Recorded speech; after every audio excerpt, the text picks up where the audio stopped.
Alrighty. Hello. We're back with another kind of discussion here. There's something I've been wanting to talk about for the past like week or so, but just haven't really had the time for it. But recent occurrences this last weekend within the scene have made this feel even more relevant to talk about, and now I have the time, so I'm absolutely on that. I'm going to start playing some games in the background for some background footage for fun.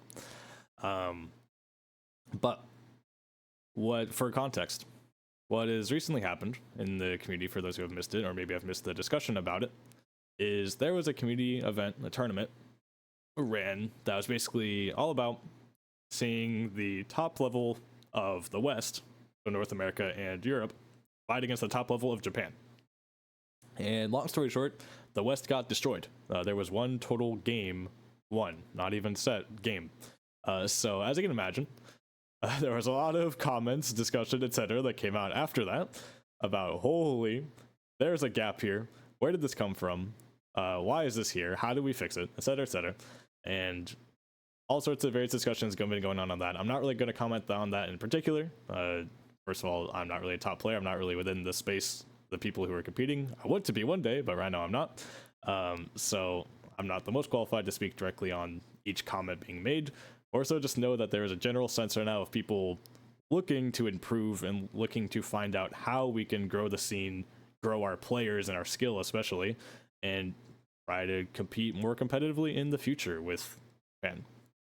So, with that said, the thing I want to talk about, and trust me, it'll come around to this later, it'll start to make sense how these are connected, but I want to talk about what coaching is, what analysis is, how these things are different and connected, and how we can expand them within this scene in multiple ways and why we should want that. So let's start with some definitions first.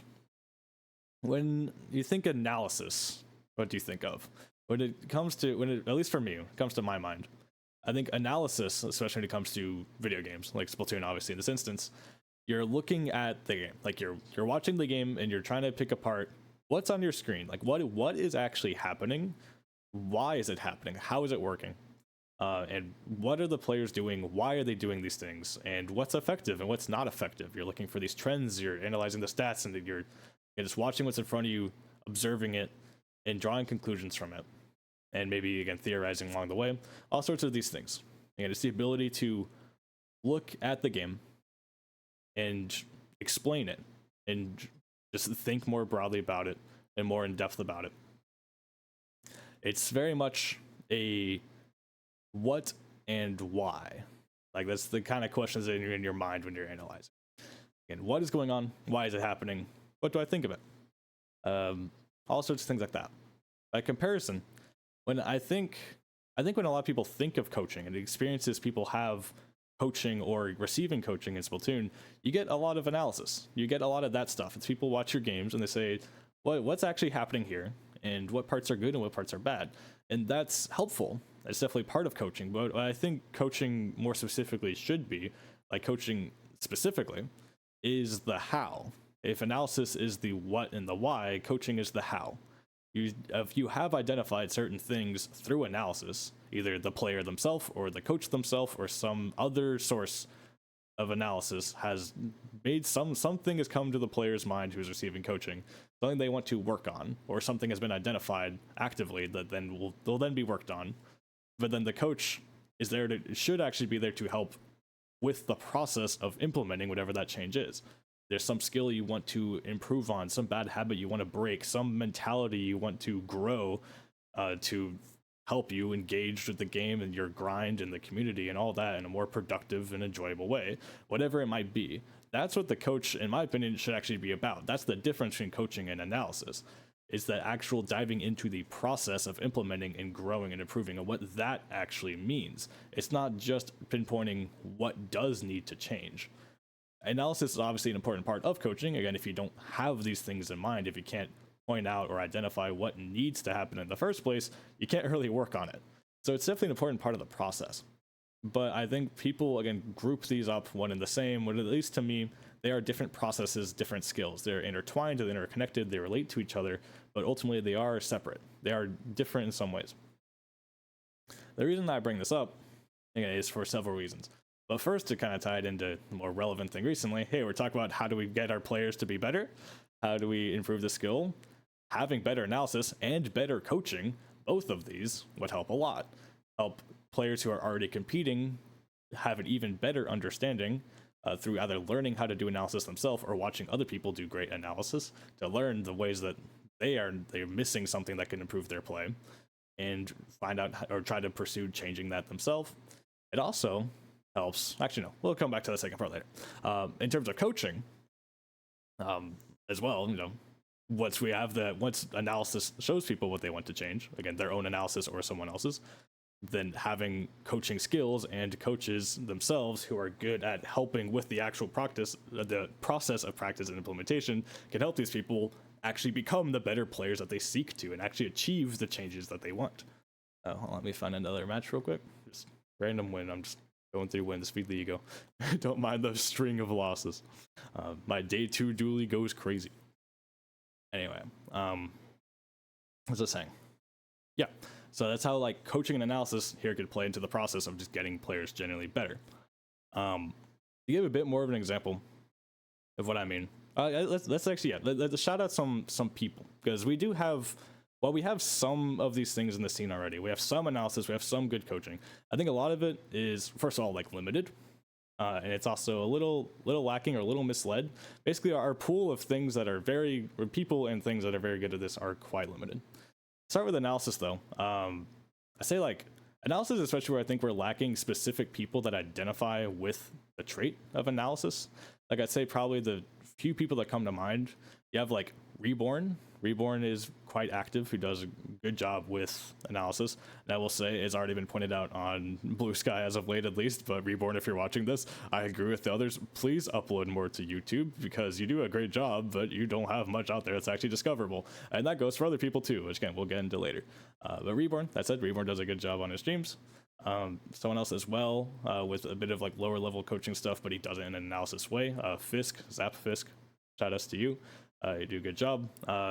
Also, when people generally think Splatoon Analysts, probably FLC comes to mind, but he's a much more old school kind of his prime time was quite a bit of ways ago, but still he's well known for that sense. There's probably still maybe a name that comes to mind. But we could use with a lot more analysts. There's no such thing as too many. Like I would love to just see more people give it a try. And that's another thing I want to get into here is that first of all, if you already do it, be it player, be it commentator, be it just someone who enjoys watching and think about Splatoon in general, if you stream analysis, put it on YouTube, make it discoverable, make it archived forever. It does so much good. Again, we'll get more into the content side of it later. But also, if you've ever wanted to try analysis, I'd say give it a try. Just do it, because you might feel like, okay, I'm not a super good player though, or I don't have the best sense of like theory about the game. What if I say stuff that's wrong, or I miss details, or etc., etc.? You probably will. That's totally fine, because you have to get better somewhere. It's this big thing in this scene, I feel, when it comes to content, when it comes to ways we engage with the community and try to just make our presence known in general, is that people are very hesitant to just try and be bad at a thing. Again, you will not be the new era FLC the first time you boot up a VOD on stream. That's fine. You have to start somewhere. There's no, you can't go to like some 2-year program to go study to become a certified Splatoon analyst and then have that before you start. Like, it's not that kind of thing. You start somewhere and you learn how to do it, and it'll get better, and you'll start providing better analysis. You'll understand the game better. You'll help other people understand the game better. Actually, through that as well, I want to say analysis, coaching as well. Both of these things are much more collaborative than people make them out to be. It's easy to look at people like FLC in the past and like other like top players, and they give coaching and make guides and stuff and be like, they know all. These people are going to teach me everything. I am but a humble little shrimp, ready to absorb all of their infinite wisdom. In reality, especially when you're trying to learn how to do this stuff, it is just fine to just host a stream where you're watch partying while going through some VOD or something, VOD reviewing some tournament, be it whatever, and you're giving your thoughts, and someone else in call is there too, like working with you, and you actually discuss, or you're discussing it with your chat and stuff. It is just fine. Be it like honestly encouraged for communities and groups to engage with analysis together and question each other and build off each other's ideas and learn together. That is just fine. So I feel like people are afraid to start because they don't think they can, or they see that there's like one or two people doing it and like, oh, that niche is filled. It's like, no, chip in anyway. Give your way of doing it, your way of presenting it, your thoughts. You're going to be a bit different than others. So please, again, it's kind of like small but big side tangent here, but like for both analysis and we'll get into later, like coaching, like just try stuff. It's fine to not be good at it at first. Trust me. We'll talk more about it later, but just like expanding this kind of content, these kinds of personalities and identities can only be good. Anyway, again, similar thing there for coaching. I don't need to say much more on it, but like, aside from the fact that I guess coaching is a bit more rooted in like the ways that you work with people's mentalities and help them learn skills, it actually is more rooted in like real life skills and sciences. It's like, yeah, actually there is people actually do train to become teachers and become therapists and stuff, and a lot of that kind of does correlate. But we're also, first of all, it's the Splatoon community. You don't have to be fully professional, but it does definitely help to have real knowledge and skills. But also, we're in an era of the internet. If you want to learn ways to help convey your thoughts well, work with people well, and understand the like fundamentals of teaching and whatever else, there are research papers on it that are public. There are books on it. There are videos on it. There's all sorts of things available that, like, sure, they're not Splatoon branded, but you can bring those skills from the outside into Splatoon and, well, put them to use. For example, calling some analysts out earlier, my partner Enya is a fantastic coach. They work with me, and they're not, by any means a top player or anything, but they've done a lot of their own studying on teaching. Pedagogy is the word, that's learning about learning, basically. And they helped me so much with the actual practical side, again, of coaching. Of I'm trying to get better. I've identified a thing I want to work on, and they're the one that sits there and helps me work through, okay, what way can you actually practice this? What kind of routine can we make for you? What kind of situations can you set up to actually incorporate this skill you want? Also having someone help hold me accountable, like, hey, did you VOD today? Like, have you VODed recently? Stuff like that to keep me on task mentally and more on the physical side of things, the process side of things. That kind of coaching work is very rare, especially in Splatoon, and it's so valuable. And again, very different from analysis. Someone who's great at analysis is not the same as someone who's sitting there helping me with my process of implementation. So I feel like by now, sort of clearly define what these differences are and how it's kind of in the straightforward sense. I don't need to explain too much of how coaching helps people get better, but it's something else I want to talk about is, again, go back into the content side of things. I've already given my ramble on, hey, just try things if you feel like you want to try them, because like it will go such a long way. Get ourselves more voices and there more creators, it only helps. But I want to talk more about like how does it help, and some examples there, because I think people really just like underestimate the power of content. Just overall, I say this time and time again in different contexts, but especially here, because just to kind of ramble about my own way of engaging with gaming on the internet and content for a bit, is there's two games that come to mind. One for me is Valorant, and the other is Apex Legends. I do not play either of these games. I am not good at either of these games. Yet I keep up with the competitive side of both of these games and know and appreciate a fair bit about the depths of competitive play and concepts to these. And the reason for that, again, obviously not to any pro level, again, I'm not good at them, but I engage with these things. And the way I do that, the medium and through I do that, is content creators who specifically are analysts. A great, especially with Valorant, a great example, because recently in Splatoon, we have started up the Splat Chat podcast, which is inspired by the Valorant and previously Overwatch Plat Chat podcast. I love listening to that almost every week and love following, especially some of the individual creators in there. And like, they're the reason I keep up with events. Like, I like listening to those, and I hear about what the recent tournaments have been, what some of the recent teams have been doing. I watch some of the tournaments because I'm watching Sliggy's the watch party of it on his stream and like all this stuff. Without that, I wouldn't be engaging with Valorant like content much at all. I would know so much less about the game. Likewise for Apex, like I don't really follow it close enough to know what the meta is every time it changes, a new patch comes out. Like I don't know when that happens. I don't watch all the tournaments on my own, but when I do watch every now and then, I'm watching Greek and Nicewig do a co-stream, and the way that they break it down as creators, as analysts, as personalities, makes it so much more engaging and catches me up in a way it makes me feel involved. Like despite being so disconnected from the game and its own community, I still get to enjoy its tournaments and its content through these people. And the reason I say all that is because Splatoon, in my opinion, we have nothing for that. The closest we have is players themselves. Like if you're not within competitive, you probably still know about Chara, you maybe still know about Kyo, but they're not doing that kind of content to that extent. Like Chara definitely has some of his like analysis theory stuff going on, and I appreciate him for that. He does a good job. But I wouldn't call Chara primarily an analyst. I wouldn't call him primarily a coach. He coaches Moonlight, that's cool. But like ultimately, he is still an active competitive player and a content creator that does kind of whatever he feels like. He does a wide variety of things. Likewise, I wouldn't call Kyo anything other than like, yeah, he's the top player who streams. He's still a top player. He's not an analyst first. He's not a coach first. We don't have people whose primary thing in this scene is to be those kinds of roles. And obviously you can look at things like Apex and Valorant and be like, oh, those are tier 1 esports that people can do that as a full-time job. Yeah, that helps, but we're Splatoon here. That hasn't stopped us this far. It shouldn't stop us now from at least considering these things. But another thing I want to point out there is, yeah, Kyo and Chara and other people like that are players. They put most of their time into the game and watching like if they're watching other people play the game, it's probably their own VODing or other things like that, or they're just chilling.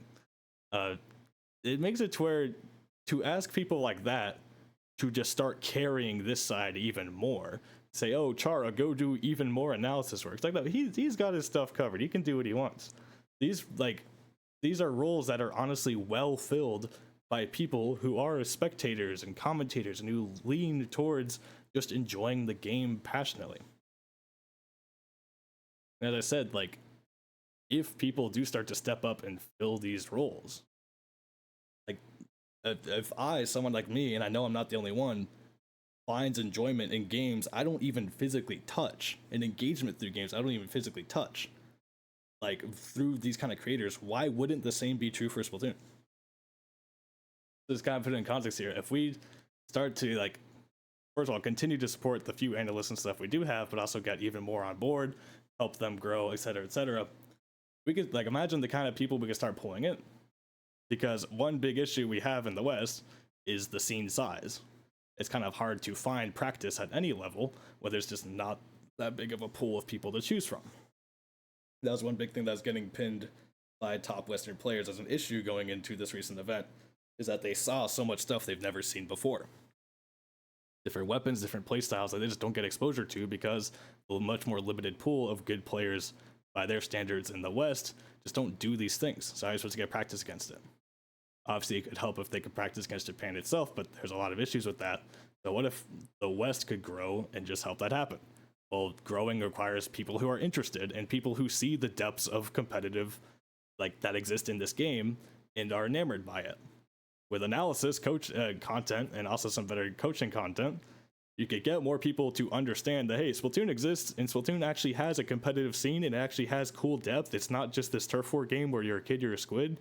Like, there's actually people who care a lot about this game and seem to really enjoy it and seem to invest a lot of time into it. That's kind of cool. I actually want to check that out. We have none of that right now.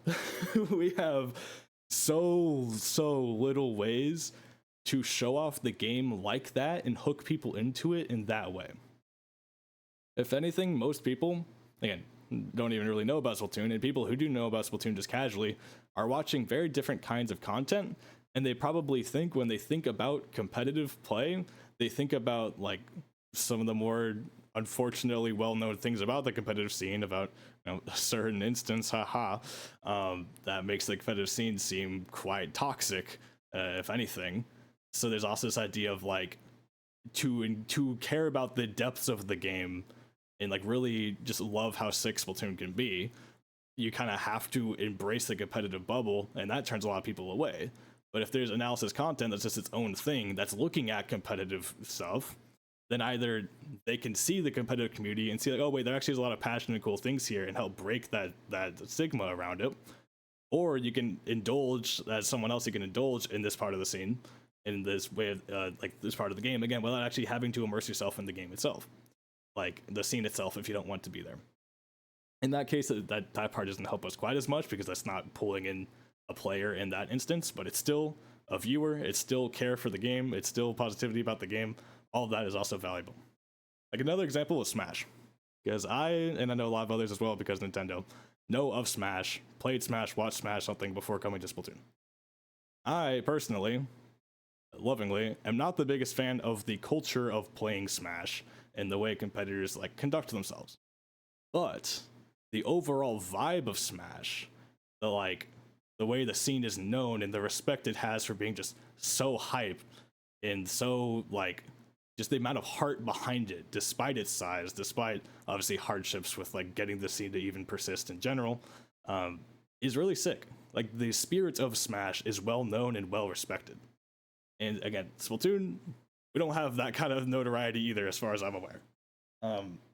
All of these things, in my opinion, start from being visible and showing off the parts of the game that we want to be seen, at least in my opinion, and show people that there's passion behind this game, show people that there's depth to this game, and that there's people who actively explore and appreciate that depth. And then also, through doing that, you can start to tie into things like, oh, people are like, oh, how do I get better at Splatoon?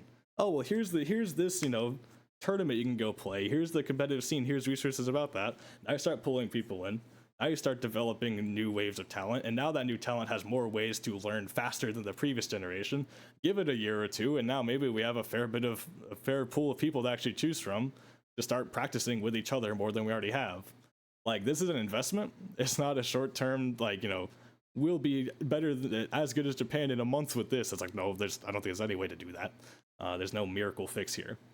But in my opinion, this is just such a worthwhile thing for the longevity of the scene as a whole and growing it as a whole. So please, again, overall takeaway. First of all, please try to understand the differences between analysis and coaching, just in general, especially if you are a player who seeks coaching. Understand that analysis and coaching are both skills, and analysis especially is one that anyone can have. But if we have specialized analysts who are all about doing this often and sharing that with others, we can expand so much more people's appreciation and knowledge of the skill as a whole. Also, if you want to try it, you want to try analysis, you want to try coaching, especially analysis, get on that. Just try it. Start learning, start discussing it, start sharing it, and you will naturally get better. Honestly, now more than ever is a fantastic time because we had Super Jump not long ago. There's another Super Jump, another community major coming up in a couple months, I think. And most importantly, we just had that tournament between the West and Japan in question. And there's great stat tracking from that. And there's replay codes from all of that. I will share that and also some of the other creators and concepts I've referenced throughout this all in the description.